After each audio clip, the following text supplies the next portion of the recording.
Hey guys, welcome back to the Faded Film Strip podcast. I'm Matt Marks, and over here ripping the tube is Rose. We just saw Sam Mendes' war epic, 1917, and it's been getting a lot of buzz, especially at the Golden Globes last weekend. And it's one of the few movies on the Best Picture Oscar nominee list that I still haven't seen.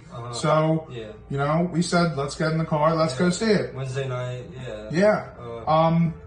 First opinion, from my end, I was really impressed. I knew with Deakins handling DP, director of photography, that what else has he done? He's done Blade Runner, he's done 2049 Blade and Runner? the original Blade Runner. I should be more familiar with his filmography, but everything I have seen from him, particularly the Blade Runner movies, I was just blown away with what he was able to do with spacing and composition, and the way he's able to evoke different emotions with different camera techniques.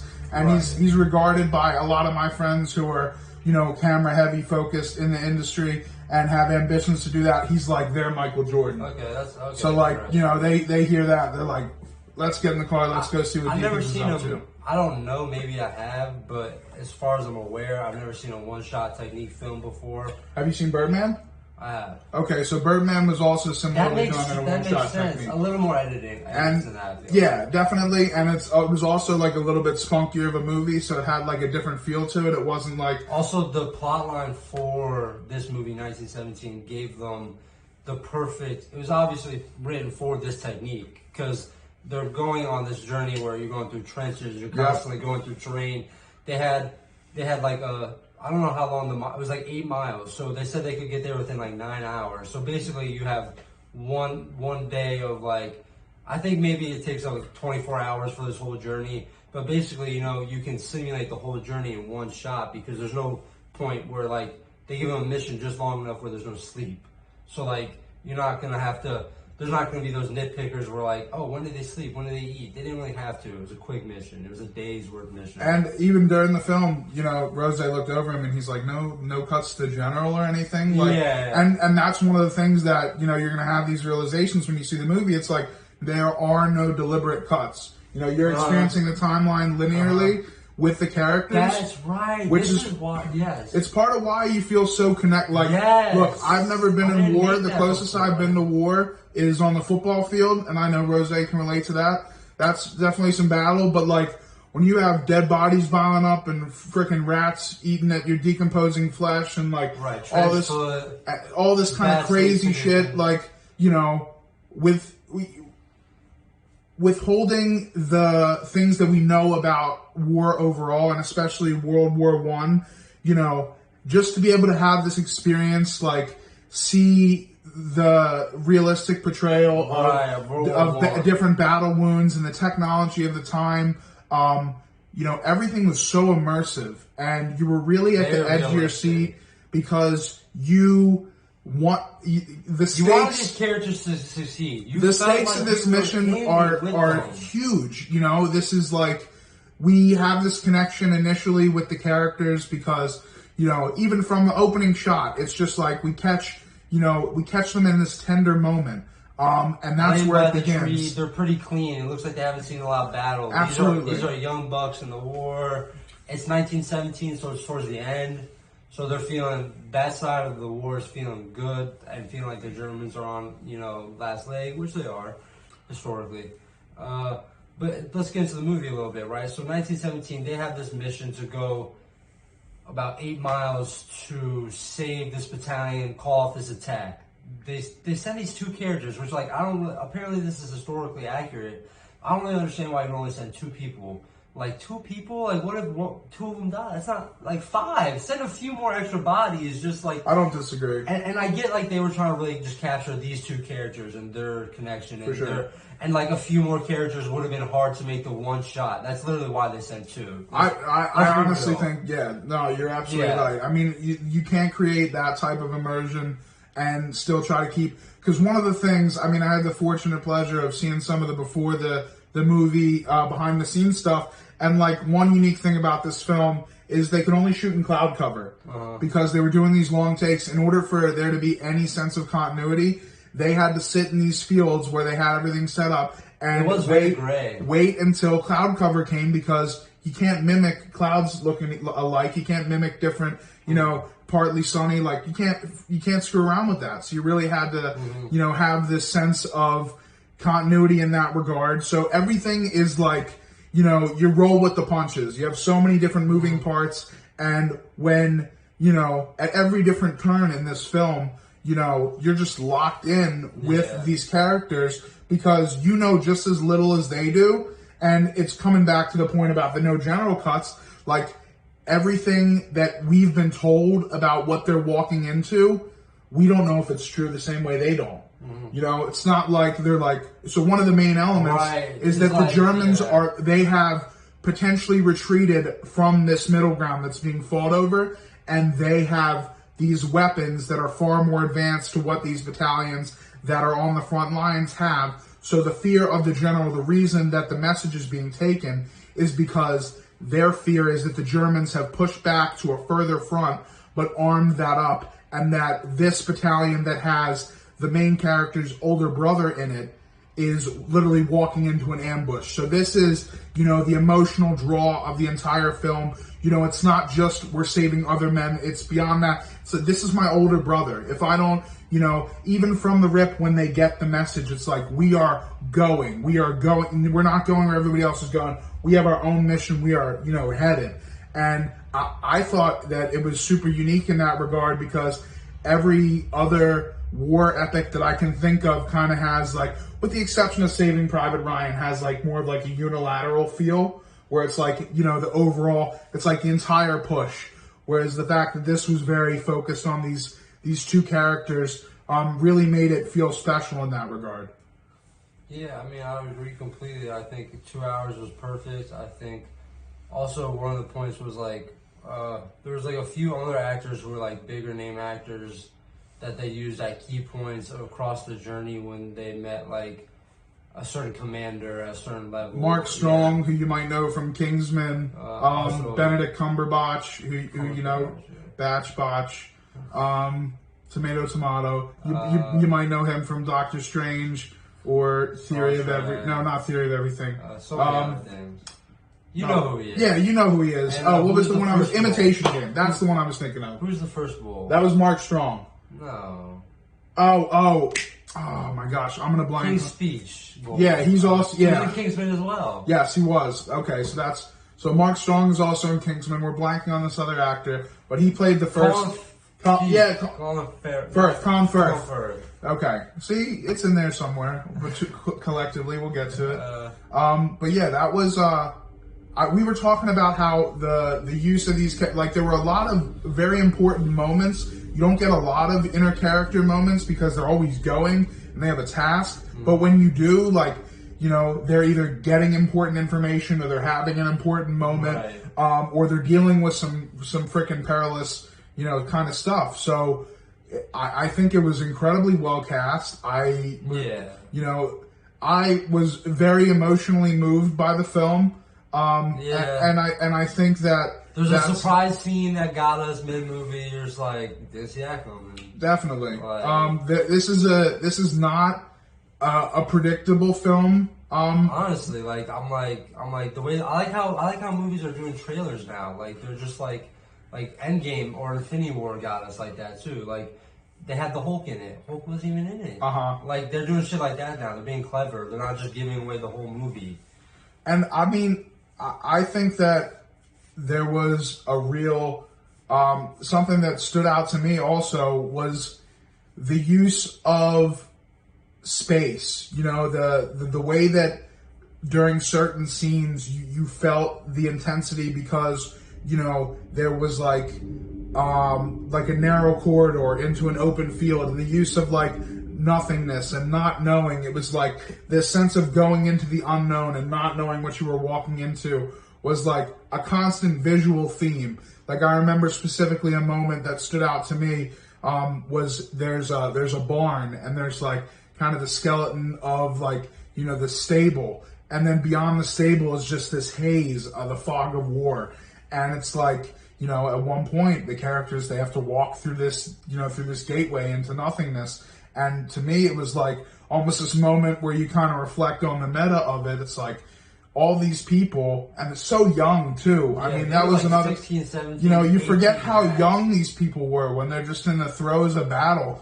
And you're just taken aback. All these different moments. You're like, yes, this is a, you know, a dramatization, but this is a very real portrayal of something. This was once real, and that gives you like an idea of how awful things once were. Like, imagine if that's how war was today. Like, it's just crazy to think that wasn't too long ago. And this was one of the first movies that really gave World War One a great portrayal and how like horrendous it truly was. Like, we underestimate that, and we have a false concept of history in the current world that we live in, and we don't appreciate like this is technically considered the modern era peace. Like, so it's pretty cool what movies do, being able to create such realism in today's world with the technology and advances and stuff. And this movie was really fire. I'd say go see it.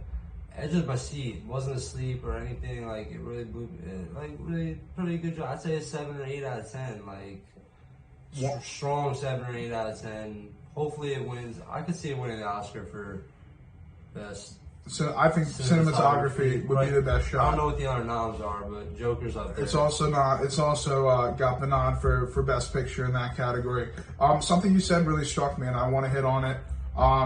The notion of you not being able to learn about war as well from dramatizations as you can from documentaries and from textbooks, I think is a little bit misplaced, because some of the elements of, and the same with reading a book about somebody who experienced war, I think there's something to the narrative of hearing stories about it where, you know, even some elements that are embellished for the purpose of the drama, you know, it's important that you have an opportunity to see it portrayed in art, because the art is going to make you feel a way that reading a textbook page or seeing a documentary isn't going to make you feel. Because you read a textbook and you see a name and you don't get to see that person's brother. You don't get to see that picture of that person's mother in their wallet. You don't get to see the look of fear in their eyes when they're going into battle. And the ability to see that in a dramatization, in a war epic film,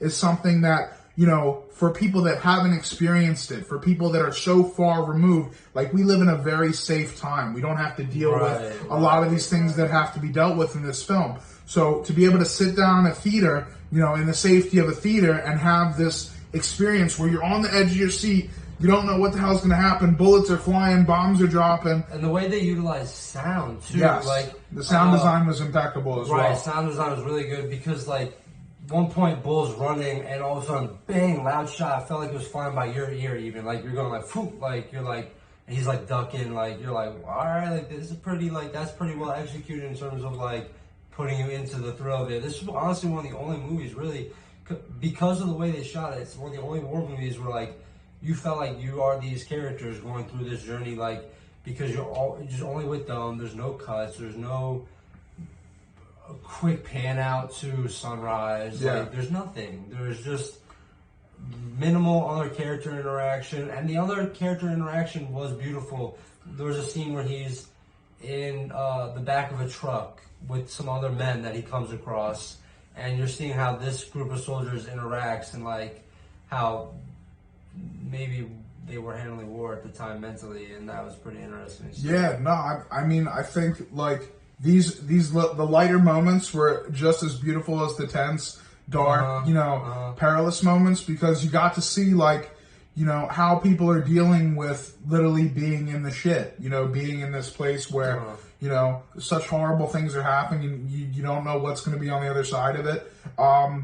But I was really impressed with the film. Visually, it was stunning, and it was a memorable story. It's one that I could definitely see myself coming back to. Yeah, I'd watch this again. I'm glad I saw it on the big screen, because it really just was a beautiful film from the opening shot to the last shot, quite literally. So well intentioned and so beautiful. But I would probably give it somewhere more in the 8 range. But to translate that into the terms that I'd like to relate it, if you have the ability to go see this film while it's still on a big screen, I would go see it. I would bring a friend who, bring whoever, because you're going to have a hard time not connecting to this film. I think we all know, we all know somebody who is making the ultimate sacrifice by being in the military, and or we have ancestors who have done so, and to be able to bring these kind of events contextually back into our sphere of understanding by having these experiences in the movies and documentaries and reading, it's very important, because it's a reminder of why, we shouldn't take war lightly, and why, peace is what we should strive for, because it's fucking horrifying. And, even though you can make a really good, powerful movie out of it, hopefully there isn't a 2020 movie being made in 100 years about wars that are going on now, because, if this movie's any indication, war is just it's never something you want to be involved in unnecessarily. It's scary, but this film was excellent. I highly recommend it. And yeah, Rose, any concluding remarks for yourself? Pretty good film. It's 7 or 8 out of 10. I would go see it. I would. I'd see it again, not in theaters, but it's a movie I would own one day. Probably top 5 war film for me. Yeah, we were talking about it a little bit before. Top 5. I definitely think it cracks into my top 5. If nothing else, because, like Rose was saying, it's the only World War I film. It's the only World War I film I can think of off the top of my head, and it's one of the only films that wasn't made in the 70s. No, yeah, you're right. But it was one of the only films where you really felt entirely engaged in the action the entire time, and it wasn't crazy actiony, honestly. No. It's just the way they portrayed it was intense. Yes, every little thing, from bandaging a hand to crossing a bridge, everything was highly intense. Everything, and the score was incredible and did a lot to add to that. But yeah, everything served the narrative, and it was a really, really well made film in that regard. Like a war suspense thriller kind of thing, for real. Gave you a lot of classic, a little one shootout scene that was cool, the way, and it was those old guns, so he's popping around, cha-ching, bah, and you're like, alright, that's these are, the way it sounded is so cool, and it's not really violent, but you can just put yourself in that situation, kind of, he's breathing, panting before he's about to go up. You can imagine yourself almost doing that, trying to put yourself in that situation. It was a good movie, it was well executed, deserves all the credits, not going to win Best Picture. We already know. It's Parasite, Best Picture, Parasite. I still haven't seen Parasite, but I'm working on it. He hasn't seen Uncut Gems, though, so... It's not nominated, though. Dude, the nominations, they're great, but still, this is why you listen to film podcasts and why you talk to people about movies. Not every film that's worth seeing is gonna get a nom. Not everything can get nominated. No, not everything can get nominated. Not everything will get nominated, and inevitably, something's gonna fall through the cracks that only a few people saw. And 10 years down the line, somebody's gonna be like, "Oh, you should, you didn't see this in 2019," and then you or I go back and sit down, and then it's like, how did this fly under our radar? So that's why, if you can, you get out to see as many movies as you can, and, anything that looks like you could enjoy it, give yourself the chance to enjoy it, Absolutely, I agree with that. So, with that being said, we'll let everybody get on with their day. Hopefully you enjoyed what you saw. If you did, like and subscribe to the Faded Film Strip podcast, and we'll be seeing you guys again soon for some more movie talk. Right. Have a good day. Peace. Love y'all. Talk to you soon. Peace out.